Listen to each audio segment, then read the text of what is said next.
Hello friends, now in this talk of 12-week course in palliative care with the integrative approach, this is Professor Yamini Bhushan Tripathi, former Dean, Faculty of Ayurvedic, Institute of Medical Science, Banaras University. Now I am going to talk about a new dimension of palliative care, that is what is the role of your gut health in relation to non-communicable diseases and autophagy. These terms you might be knowing, but I will introduce you again. Non-communicable diseases are those diseases which are not because of any infection, but it is because of a metabolic disorder. The metabolic disorder causes a disease. When it is a permanent and not curable, then your treating physicians refers the patient to the palliative care group, because now the prognosis is not good. The treatment physician has realized that the patient is not going to be cured, but his quality of life should not deteriorate. And that is the main goal of palliative care. So that means the physician knows his limitation, but for maintaining the quality of life, he refers it to the palliative care team. What is your goal? Your goal is not to treat the disease. Your goal is to make comfort and dignity of patient, so that as long as he is alive with that disease, he should be happy and comfortable. And most of the time, these patients are elderly people, they're old people. So the symptoms of geriatrics and the symptoms of non-communicable diseases both overlap in your patient. So you should know how to manage it. Most important part is the symptom management, which you know we have already discussed.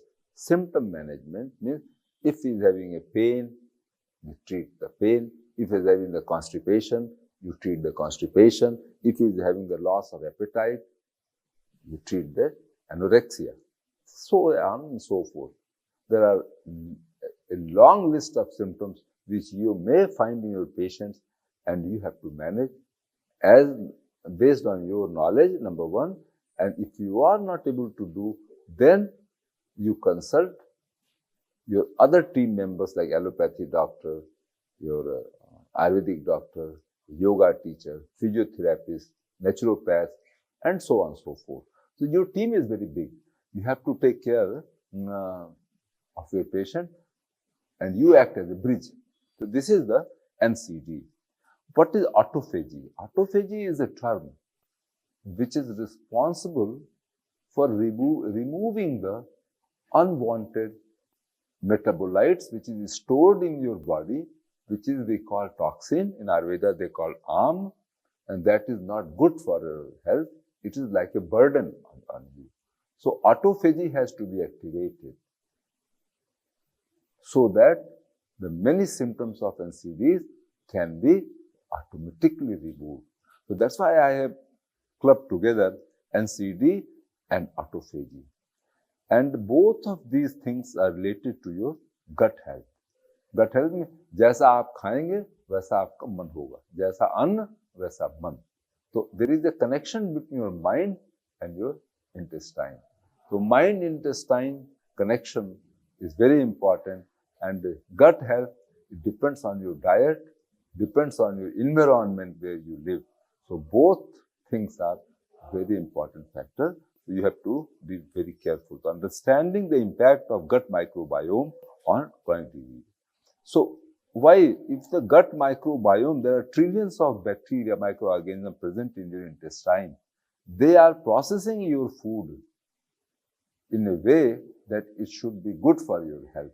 And if that processing is bad, then your health will be bad. And that bad health will be resulting to NCDs, non-communicable disease. It may be cancer, it may be obesity, it may be liver, fatty liver, it may be anything. So where is the root? Root is the diet, your environment, and your microbiome. Three things are together working on your health. So NCDs are the lifestyle mediated diseases and include metabolic syndrome like obesity, diabetes, blood pressure, cardiovascular diseases. It includes, NCD includes cancer, it means oral cancer, breast cancer, cervical cancer, colon cancer, lung cancer, or anything. A stroke, it can be stroke like paralysis in cardiovascular disease, okay? Or it can be neurodegenerative disorder. Everything is covered under NCD. It is a significant global threat and its major risk factors are poor diet, I told you, poor diet, stress, mental stress, sedentary lifestyle, and gut microbiome imbalance.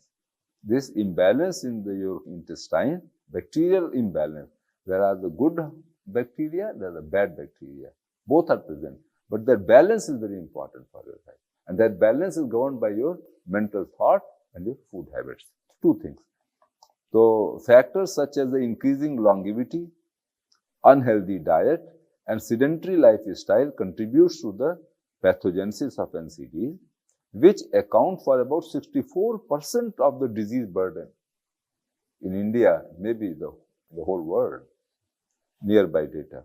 The integration of allopathy with Ayurveda would be more effective in management of NCDs. That's why this course of integrative approach of palliative care becomes of high relevance, because outcome of this integration will be more effective, therapeutic response will be better. So, early diagnosis and personalized medication are the key for its management. It means NCDs. So, now I am coming to the metabolic syndrome. Particularly, it is characterized by the large waist circumference. Your belly has come out, okay? Belly fat has come out, high triglyceride level in your blood, reduced high density cholesterol in your blood, increased blood pressure, and elevated fasting blood sugar, high, the pre-diabetic condition. So, these are all biochemical parameters or anthropometric parameters indicate that you are having metabolic syndrome. Lifestyle intervention, regular exercise for at least 30 minutes per day, weight management, even loss of 7% of body weight can improve insulin resistance, blood pressure, and reduce diabetes risk. Healthy diet, focusing on whole grain, lean protein, fruits, and vegetables will help you get rid of metabolic syndrome. And lastly, avoid smoking, alcohol, and follow meditation and yoga. These are the preventive measures. Now, this is fine. You are doing good health, having good diet, you are doing exercise, but ultimately what is happening? It is affecting your gut microbiome health, that ratio of good bacteria and bad bacteria. Now I am defining this gut microbiome. Gut microbiome means plays a key role in the management of metabolic syndrome. It is community of trillions of bacteria, fungi, and viruses, and its key functions are, what is the function of the gut microbiome? Aids digestion and nutrient absorption. It helps in digestion of the food which you have eaten, and it also helps in its absorption. It regulates the immune system. You know, intestine is the largest immune system organ in your body. It maintains the immune system because it maintains the GIT health, and GIT health is the seat of immune system. The whole body immunity can be controlled. It influences the mental health. Mind-body connection, I have told you, mind-body axis is there. If your intestine is good, your mental health will also be good. And lastly, it helps in the metabolism and inflammation control. I told you, systemic inflammation, because the TNF-alpha like cytokines, IL-6 like cytokines, these things, if they are high in your blood, they are causing inflammatory reactions in your body. Inflammatory reaction is a kind of hyperimmune system. Hyperimmune system is related to your intestinal microbiome. So everything is interlinked to each other. So link between the gut microbiome and NCD, dysbiosis means imbalance of gut bacteria, they're good and bad. contributes to obesity and diabetes, heart disease, cancer, and neurological disorders. What is the Ayurvedic science? Ayurveda is a science of life, health, good health. This main objective is swasthasya swasthya rakshanam, atrus vikas prasannam cha. Means a healthy man should remain healthy and patient should be treated. This is the objective of Ayurveda. About the diverse healing practices, there are three methods of the treatment. In Deva Vapashraya, spiritual healing, Sattva psychological counseling, and Yukti Vyapashraya, use of medicines and techniques. So among medicines, the Ayurveda uses the plant-based product, mineral-based product like the bhasmas, and the animal products also used as a medicine. So for body purification, Ayurveda uses Panchakarma therapy. There are 5 methods of the body purification. That is the Vaman, Virechan, Basti, Nas, and Rakta Moksha. There are 5 methods they call Panchakarma. So this is used for body purification. And under natural health of options, Ayurveda advocates to live with nature. Ayurveda always says that this is the basic, live with the nature, and to follow the rhythm, daily rhythm, day and night cycle, circadian rhythm, sunset and sunrise cycle, and seasonal rhythm. Eat and behave as per season, where you are living, what is the macrocosmos outside your body, what is the environment, behave accordingly. So these are the 3 things Ayurveda recommends. And there are about 7,000 medicinal plants which are used by Ayush doctors and traditional healers. Traditional healers is a very hidden treasure. Still we are exploring. All these forest dwellers are using exotic medicinal plants for healing themselves. We don't know. This treasure is still hidden with them. We have to explore it. The strategies to improve gut health. I told you the importance of gut health till now. Now how to improve it? That is, we are pondering upon balanced diet, include fiber, high fiber diet, includes probiotic and prebiotics, and include anti-inflammatory foods, alkaline foods, anti-inflammatory foods, fruits and vegetables more in your diet. That is the one strategy. Regular exercise enhance gut microbiome diversity. Exercise is very important. In Ayurveda, I told you Ahar, Nidra and Brahmacharya. Brahmacharya means exercise, physical activity. Nidra means sleep. Ahar means the diet. Diet and exercise. Stress management, meditation and sleep.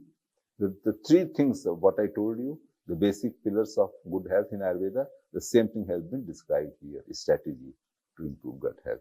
And avoid unnecessary antibiotics and ultra-processed foods. There are the 4 things. If you follow, you can maintain your gut health. This is also I can correlate with, if you follow the yam and niyam, the pragya paradha won't be there. So 66% of the problem is already solved. So diet and gut microbiome. Now, what is diet? Prebiotic means garlic, onion, banana, whole grain. Those foods which help in growing the bacteria in your intestine are prebiotic. Probiotic are those foods which allow you to engulf microbiome in your food, like yogurt, fermented foods, kefir. These are the fermented foods. They themselves are having microorganisms in the food. Prebiotic are not microorganisms, but these food are helping the microorganism which is present in your intestine. Fiber-rich foods like fruits, vegetables, and legumes. So this is the foods that promote healthy gut. Foods that harm healthy gut. You should also know what is harming. Processed food, refined sugar, they are promoting harmful bacteria in your body. So avoid it. Don't take it. Excessive antibiotics also harm the gut microbiome. Now, how gut microbiota improves the health? Now, what is the link between microbiota and your health? So these are the role I am going to talk about. Modulation in immune system. I told you intestine is the largest immune organ in your body. So if you are eating something, the microbiome is affected and this is affecting your immune system. Metabolism of nutrients. Whatever you are eating, it is being properly metabolized and properly absorbed. Barriers, function, and gut integrity. This microbiome maintains the intestinal wall health. Wall is responsible for two things. It allows the good thing to be absorbed and doesn't allow bad things to get into the bloodstream. This acts as a barrier. So this barrier intactness is controlled by microbiome. It controls the pathogen. With a good food, good microbiome does not allow bad pathogens to grow in the intestine. It regulates the brain-gut axis. I told you the brain and gut have a very close connection. Its regulation is take place by the gut microbiome. And lipid and glucose homeostasis is also maintained by microbiome.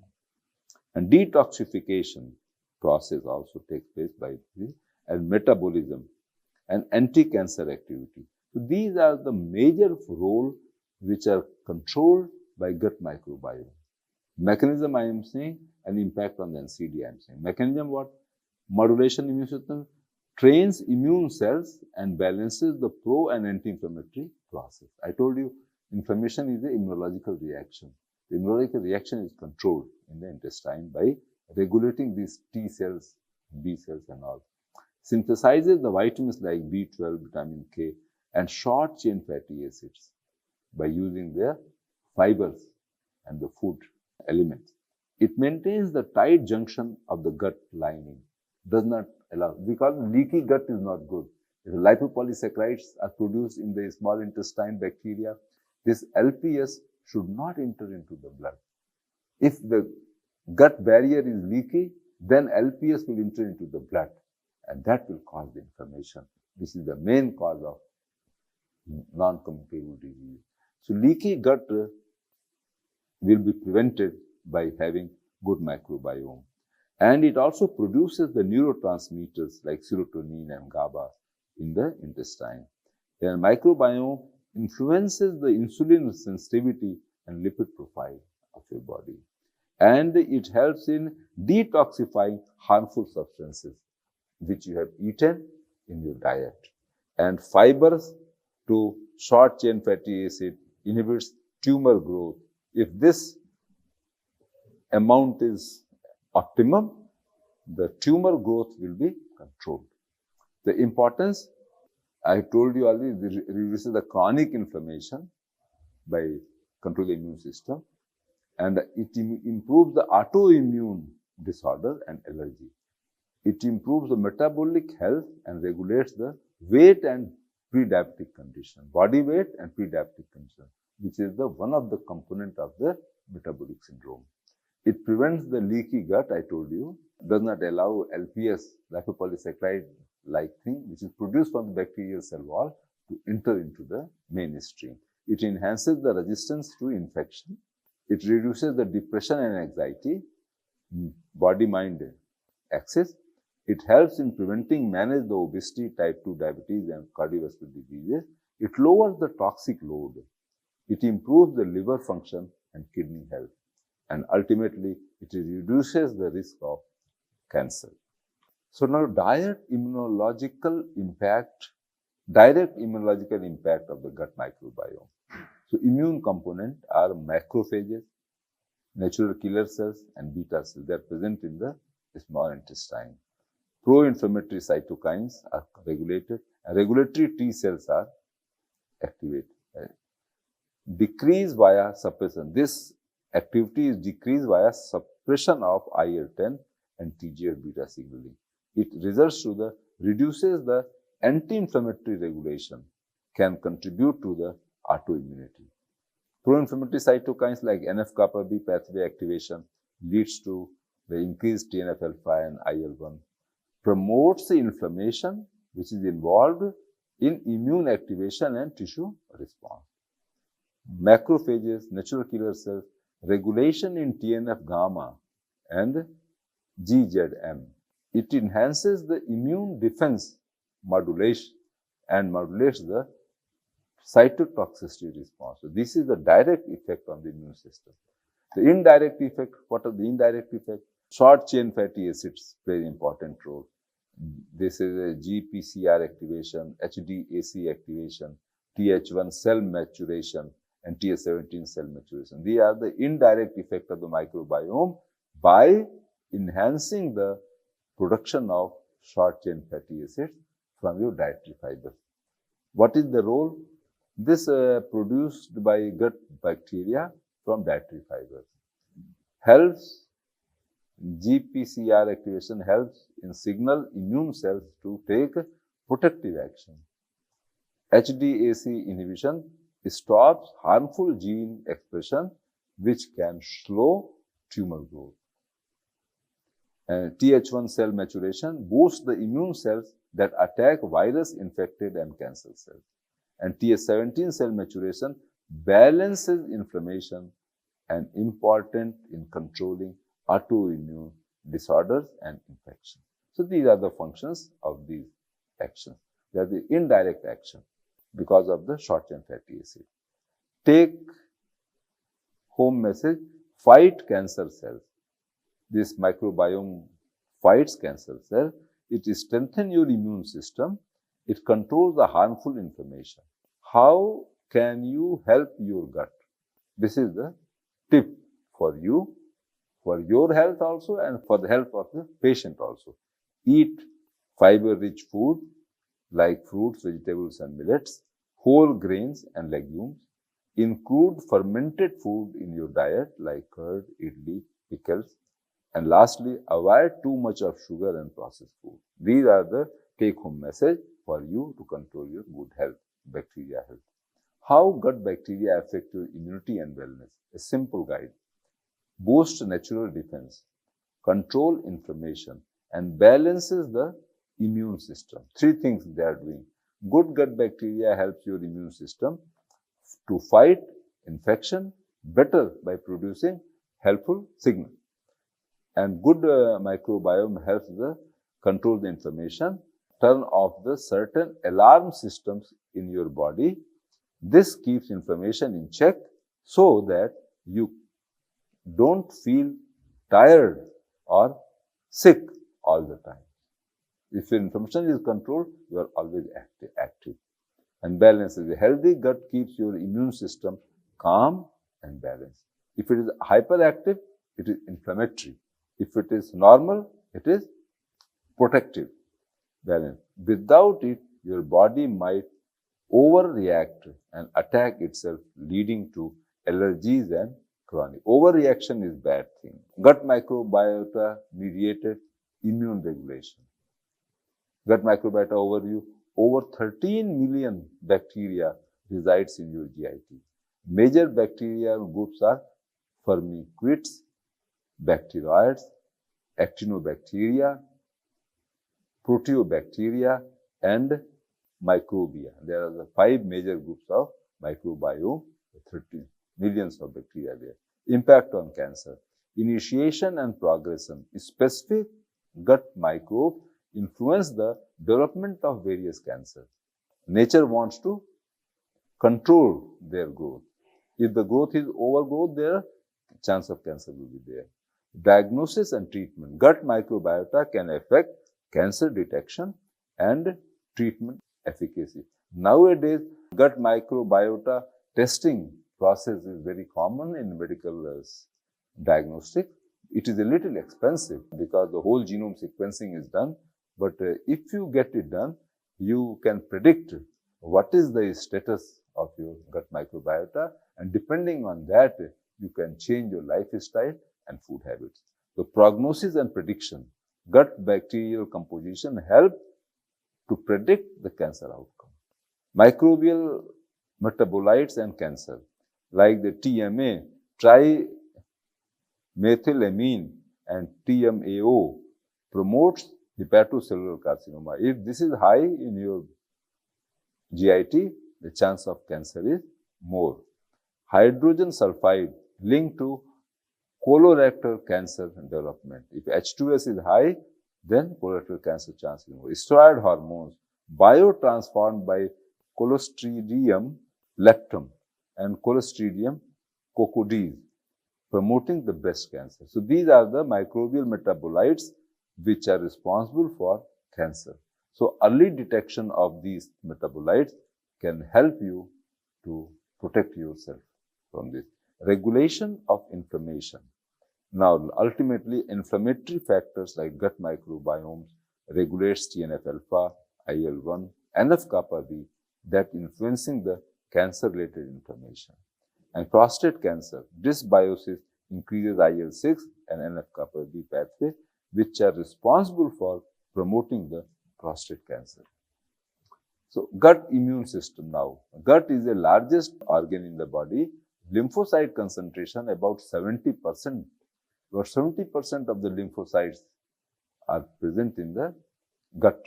All lymphocytes are found in intestinal epithelium, lumen propria, and mesenteric lymph node. So, they are the three parts of the intestine where these lymphocytes are localized. And immune cell types, they contain the activated T cell, antibody secreting plasma cells, and innate immune cells.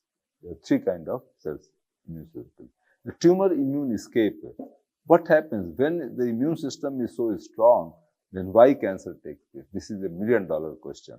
This is the tumor immune escape. Immune system escapes. Tumor cells are escaped from the immune system. That's why they are not killed. And they are not good for the health. But since immune system is not recognizing them as a foreign body, so they don't kill them.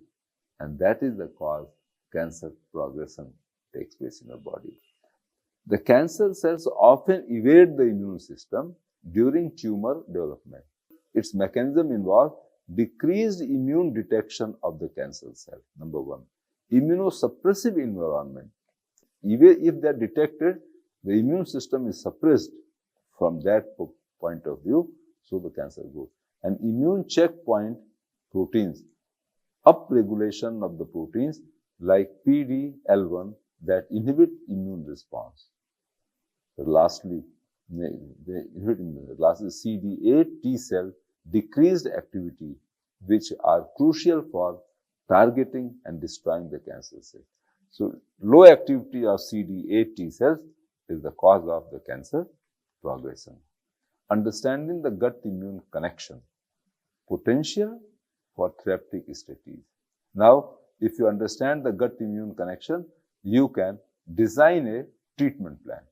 Insight into these mechanisms can aid in developing a targeted therapy to enhance chemotherapy effectiveness by modulating gut microbiota. So, gut microbiota modulation can enhance the therapeutic response of chemotherapy. It's very important. Main line of treatment is the chemotherapy, but the therapeutic response can be improved if your gut health is good. How the gut health will be good? Your diet and lifestyle. So you have to couple these things with your main line of treatment. It highlights how gut microbiota directly or indirectly influence immune response, providing a comprehensive understanding of their role in chemotherapy outcome. Lastly, the holistic health perspective, which emphasizing the importance of gut health, which can encourage a holistic approach to cancer treatment, and general well-being, recognizing the significant role of diet and microbiota in immune regulation. So this is your take-home message from this. Now, gut microbiota in cancer management that I told you, effect of chemotherapy will be improved, educational insight and empathetic note, personal impact, gut microbiota research offers hope for improved cancer treatment and patient quality of life through personalized medicine and microbiome management. So, holistic health approach is important, microbial influence on therapy is important, and role of gut microbiota can be. So, gut-associated immune system and tumor immune escape, I have told you. I am not going to repeat it. And this is the picture I want to show. The chemotherapy is there, and the gut microbiota, they influence whether it is going to be more therapeutically important or less therapeutic important. So chemotherapy is the same, but its effect will vary depending on the gut microbiota. Okay. Now I am coming to the last part of this talk, that is the autophagy. Autophagy means lysosomes are the cell organelle. This is the cell, and the lysosomes are there, and they are responsible for autophagy. These are the lysosomes. You see, these are the lysosomes. They remove these cells. These are bad things within the cell. They engulf it and digest it and remove outside. Similarly, the mitochondria is the powerhouse of the cell. It's always active and keeps on dying. So mitophagy, it is called the mitophagy. If mitochondria is essential for energy production, it keeps on working, but in the few days it dies, and then its debris should be removed. And removal of the debris of the mitochondria is responsibility of the lysosome. So lysosome should be active. A lysosome is active because of your diet and microbial health. So gut microbiota is why I have linked here, because gut microbiota is help in body detoxification through activation of lysosomal mediated autophagy. This is the link between it. You know, in Ayurveda it is said, Langhanam Mahaausadhi. Langhan means fasting. What do you mean by Langhanam? Means you are allowing your microbiota to grow as per requirement of your body. If you keep on eating, so microbiota is busy in digesting and absorbing what you have eaten. He is not getting time to adjust its ratio according to the nature, according to the need of your body. That is why we say intermittent fasting is very important. At the cellular level, intermittent fasting activates autophagy and detoxifies the cell. And at the body level, it helps in maintaining the balance of good bacteria versus bad bacteria. So lysosomes are involved in nutrient sensing, metabolic adaptation, organelle crosstalk to maintain the cellular balance. The crosstalk between mTOR C1 and AMPK regulates its activity. It regulates the process of aging and longevity and redox status by responding to the level of nutrient in the cell. This is the cell, right? This is the cell, and this is lysosome action I told you. The communication between lysosome and the molecule takes via retrograde signaling through lipid messengers and chaperones. Lysosomes degrade cellular non-functional proteins, which are like a burden, which are like a toxin, which are like a overloading the cell. That has to be removed. It regulates the gene expression related to metabolic syndrome, which I talked earlier. And it provides the potential therapeutic target related to lysosomal dysfunction. So the heading is lysosomes, autophagy, arm dosha described in Ayurveda, their toxin and detoxification. This is the person who got the Nobel Prize in 2016. He identified the importance of autophagy. It supports the concept of periodical fast, like intermittent fasting, or proper gap between two meals in Indian way of life. This is the recommendation of Ayurveda. This is the recommendation of Hindu philosophy. And this recommendation has been supported by the concept of this Oshumi, Y. Oshumi, who found the importance of autophagy in good health. So metabolic metabolites like short-chain fatty acid, especially butyrates, can activate autophagy. Butyrates, short-chain fatty acids are produced by the microbiome by using fiber of the diet as a substrate. And then these short-chain fatty acids can activate autophagy. So inhibiting the HDAC, histone deacetylase, which is a epigenetic controller, it activates the AMPK and the SIRT1, the key regulator of autophagy, and it inhibits the mTOR, a known autophagy suppressor. So, short chain fatty acid concentration is acting epigenetically and also acting enzymatically to control autophagy. So, like linked to obesity and metabolic syndrome, this CSFA, short chain fatty acid like butyrate and acetate, they trigger autophagy, I have told you earlier, helping remove fat storing and inflamed cells. It balances the immune system, so reduces the low-grade systemic inflammation, which is the key for insulin resistance and pre-diabetic condition and obesity. It regulates the gut barrier function. It doesn't allow leaky gut, which is very dangerous because leaky gut allows lipopolysaccharides to enter from intestinal lumen into the blood, which causes the inflammation. And it influences the energy metabolism. It enhances the mitochondrial function and fat oxidation. So these are a healthy gut, a clean, active body. This is the take-home message.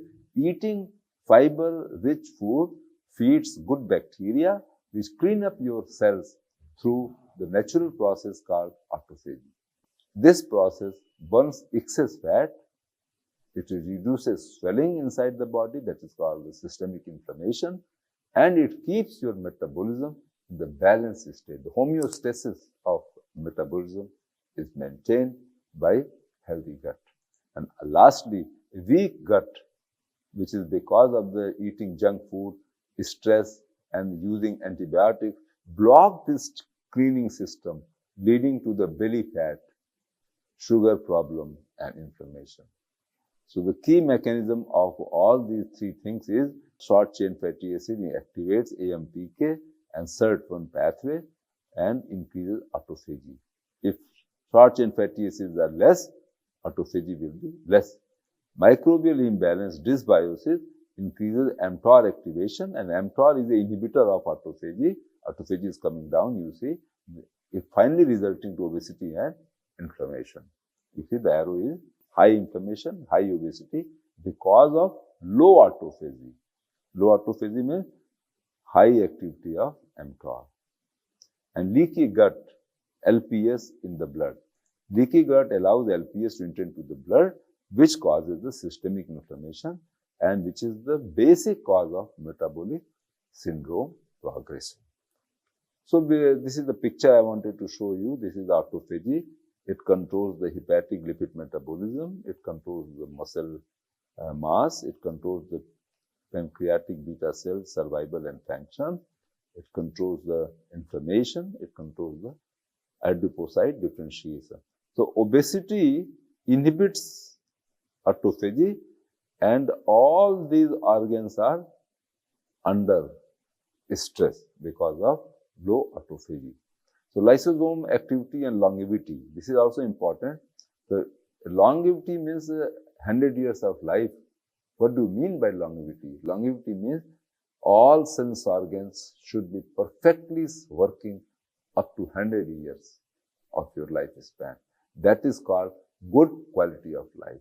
And as a palliative caregiver, your responsibility is to give good quality of life to your patient. What do you mean by good quality of life? It means try to maintain the activity of all the sense organs as long as he is alive. The key functions of the lysosome: degradation and recycling of cellular macromolecules like mitochondria, nutrient sensing, metabolic adaptation, communication between cell compartments, organelle crosstalk, and lastly, involvement in aging process. This is the key function of the lysosome. And lysosome is responsible for autophagy. In longevity, this function should be very nicely controlled. So gene expression influences mTOR, AMPK activity, communication with nucleus uses retrograde signaling through specific lipid messengers like chaperones, and role in metabolic syndrome and related diseases. Degradation of non-functional proteins influence the gene expression. So these are the mechanism of action, how lysosome affects the longevity of the person. With these words, I end my talk. Thank you very much.